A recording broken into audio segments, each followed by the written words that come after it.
जय हिंद दोस्तों। Welcome to Jobteria. I hope कि आप लोग अच्छे होंगे। एक बार फिर आप सभी का बहुत बहुत स्वागत। जैसा कि आपको मालूम चल ही गया होगा कि फिर से जो है हेमंत सरकार जो है बनने जा रही है झारखंड में, यानी जेएमएम की सरकार फिर से बनने जा रही है झारखंड में। यानी फिर जेएमएम बहुमत की सरकार बनने जा रही है, कहें तो गलत नहीं होगा, क्योंकि भारी बहुमत ला चुकी है ये जो है हम जेएमएम की सरकार। और इस भारी बहुमत की तहत ही जो है यहाँ पे सरकार बनने जा रही है जेएमएम की। यानी यहाँ पे पूरी तरीके से मैया सम्मान योजना काम कर गई है। और इसी का नतीजा रहा कि यहाँ पे जिस हिसाब से वोटिंग की गई है और जिस हिसाब से बहुमत आए हैं, इससे ये साबित हो जाता है कि पूरी तरह से झारखंड की जनता जो है, जनमानस जो है, खुश है वर्तमान सरकार से। और यही जो है वजह रहा कि दोबारा जो है इस सरकार को लाया गया है। बीजेपी ने भरकस कोशिश की कि इस बार जो है झारखंड में बीजेपी की सरकार बने, लेकिन नाखुश हाथ लगी है उनके, निराशा न हाथ लगी है, वो जो है फेल रही है। तमाम तरह की चीज़ें हुई है पिछले 4-5 महीने में। अगर देखा जाए तो हर तरह की चीज़ें यहाँ पे देखने को मिली है। इसके बावजूद जो है यहाँ पे जेएमएम की सरकार बन रही है।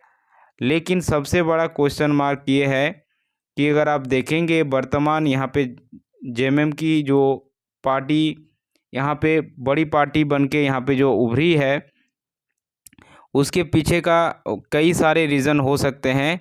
सबसे बड़ा फैक्टर यहाँ पे कल्पना सोरेन जी हैं। जब से हेमंत सोरेन जी का जेल हुआ था, उसके बाद जिस तरह से ये लीडिंग ऑफ दी फ्रंट आके पार्टी को संभाली है और जिस हिसाब से खुद को एस्टेब्लिश किया है एज अ लीडर, ये एक बहुत बड़ी काबिल तारीफ वाली बात है और इनकी प्रशंसा करनी होगी।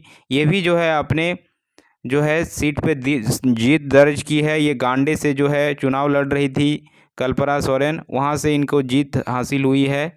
वहीं अगर बात करें हेमंत सोरेन जी जो बरहेट से लड़ रहे थे, तो वहाँ से हेमंत सोरेन जी को भी जीत हासिल हुई है। और इनके भाई जो है बसंत सोरेन जो कि दुमका सीट से लड़ रहे थे, उन्हें भी जीत हासिल हुई है।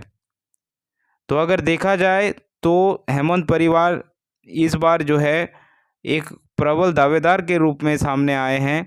और यहाँ पे अगर देखा जाए तो जिस तरह से बीजेपी ने शिकंजा कसा था कि लग रहा है कि इस बार जो है बीजेपी सरकार बनने वाली है, लेकिन यहाँ पे झारखंड की जनता ने पूरी तरह बीजेपी को नकार दिया है और जेएमएम की सरकार फिर से बन रही है।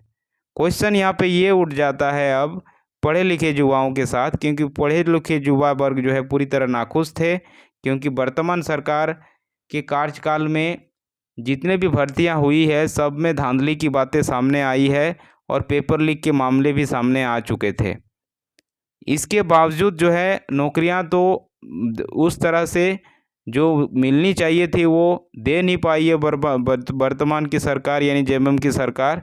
लेकिन फिर भी युवाओं को नाखुश होने के बावजूद फिर से जो है ये गवर्नमेंट आई है, तो ये हमें अब मानना होगा कि फिर से युवाओं ने और एक मौका दिया है और ये युवाओं ने ही जो है यहाँ पे ज़रूर वोट किया है और एक आशा के साथ जो है किया होगा, तभी ये गवर्नमेंट चुन के आई है। तो हमें इस बात के साथ चलना होगा कि अब जेएमएम सरकार जो है युवाओं के हित में काम करेगी।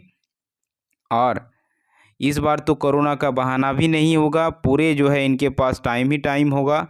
अब देखने वाली बात होगी कि झारखंड के आदिवासी युवाओं और झारखंड वासियों के लिए ये किस तरह की नीति और किस तरह से जो है भर्तियों को लाती है और जल्द से जल्द पूर्ण करती है। अब ये क्लियर हो गया कि सचिवालय की परीक्षा जो है वो तो रद्द नहीं होने जा रही है। अब इसका रिज़ल्ट जो है आपको परिणाम जो है जल्द से जल्द देखने को मिलेगा।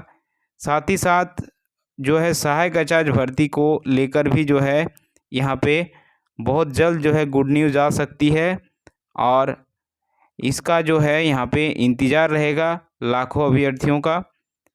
और झारखंड में पुलिस बहाली भर्ती ये सब भी चीज़ें जो प्रक्रिया जो शुरू की गई थी वो सब प्रक्रिया अब सुचारू रूप से अब चालू होगी। लेकिन इसके लिए अगर देखा जाए तो समय लगेगा, क्योंकि यहाँ पे कैबिनेट का विस्तार होना है। यानी यहाँ पे जो है मंत्री जो है मंडल गठित किया जाएगा, उसके बाद ही जो है सारी चीज़ें हो सकती है। यानी अगर देखा जाए तो आपका न्यू ईयर में जो है सारी चीज़ें होगी, लेकिन स्टार्टिंग से नहीं होगी। अब जो है हमको लग रहा है जिस तरह से कि और 4-6 महीने यहाँ पे लग सकते हैं इन भर्ती प्रक्रियाओं को पूर्ण करने में। तो ये थी दोस्तों अभी की अपडेट। Thanks for watching.